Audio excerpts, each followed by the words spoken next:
Good afternoon, everyone. As America grows older and people start to change, the label America's pastime has swayed from its origin. I know when I was growing up, America's pastime to me was watching Major League Baseball with my dad. I know when my parents were growing up, America's pastime was playing stickball in New York or playing baseball on the streets. Baseball's been a part of just about everyone's life, whether you have anything to do with the sport or not. Baseball usually gives someone certain memories. I'd like to tell you about how Major League Baseball really came to be America's pastime and how baseball actually became part of America's history. Let's begin with the history of baseball itself. Abner Doubleday is credited with inventing the sport of baseball in Cooperstown, New York in 1839. Here's a picture of Abner Doubleday back in 1839. He was actually a captain in the United States Army.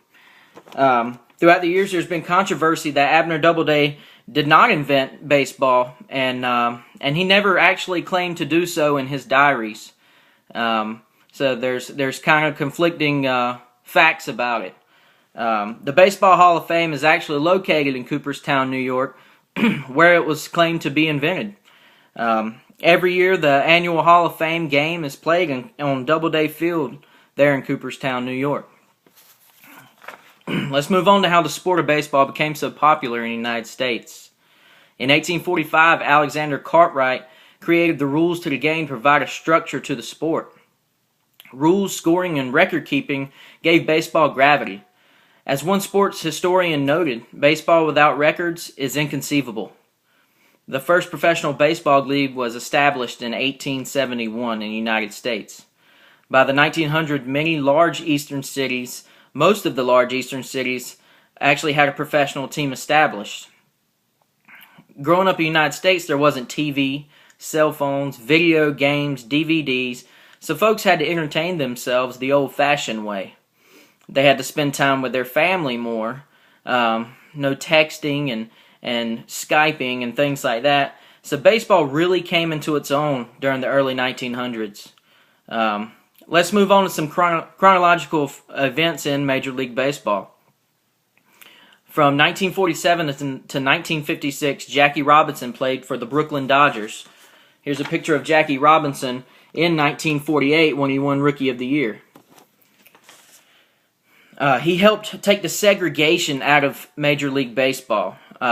Originally, he played for the Negro Baseball League, and after he tried his hardest to get into Major League Baseball, the segregation boundaries kind of dropped, and he's credited with helping that, with getting that machine running.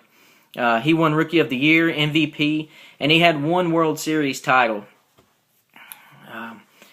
From 1914 to 1935, George Herman Ruth, also known as Babe Ruth, played for the Boston Red Sox and the amazing New York Yankees. Also known as Babe, he held 7 World Series titles under his belt, was an All-Star twice, and the New York Yankees retired his number in 1948. This is a picture of Babe Ruth in 1946 when he played for the New York Yankees.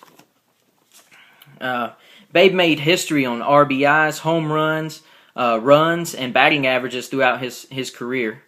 From 1981 to 2001, Cal Ripken Jr. played for the Baltimore Orioles. Also known as Iron Man, he was inducted into the Baseball Hall of Fame in 2007. Cal Ripken Jr. has many Silver Slugger awards as well as MVP, Rookie of the Year, 2 Golden Gloves, and 1 World Series title. This is Cal Ripken Jr. back in 1986, playing for the Baltimore Orioles. He was a great baseball player, and he still is affiliated with the Baltimore Orioles. Let's move on to Derek Jeter. From 1995 to present day, Derek Jeter has played for the New York Yankees. On July 9th, 2011, Derek Jeter hit his 3,000th hit. He's the first in the Yankees ball club ever to do this. And the Yankees have been around for a while, so that's a pretty good achievement. He has 5 World Series titles under his belt, more than any other player that I've already talked about, and as well as many other awards. On August 29, 2011, he broke Mickey Mantle's record with the most games ever played as a New York Yankee. If you don't know what Derek Jeter looks like, there he is. He's probably one of the best baseball players I've ever seen play in my lifetime, and he's broke many records in the sport of baseball. Now that we've learned some history of baseball and Major League Baseball and the highlights of some of the sports, let's review what we've learned. Baseball isn't just a sport that came to be for making money.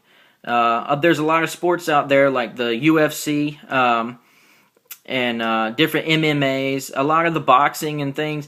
They're great sports, but most of them are just money-making activities. Baseball is a game of passion. People have been playing it since the beginning, since the mid-1800s. Baseball was actually intended to be a pastime, and eventually it became a national pastime for the United States. Whether you played a game or not, many people have some nostalgic connection to baseball. Even though Mr. Doubleday is credited for the invention of the game, and many people conflict it, the game has been going strong since the mid-1800s. It's been one of the number one watched sports on television and live since it actually started. There have been many breakthroughs in society, like Jackie Robinson helping to get rid of the segregation in the game by combining the Negro Baseball League and the Major League Baseball. That's a big achievement.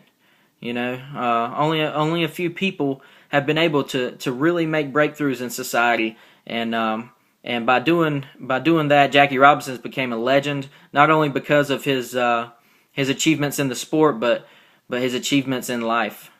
There have been many upsets and many milestones throughout the history of Major League Baseball. Playing the game is one thing, but living the game is another. Thank you very much, and I look forward to hopefully working with you guys in the future with AMU. I'd like to thank Professor Kemp for all her help. I really enjoyed this class. Thank you.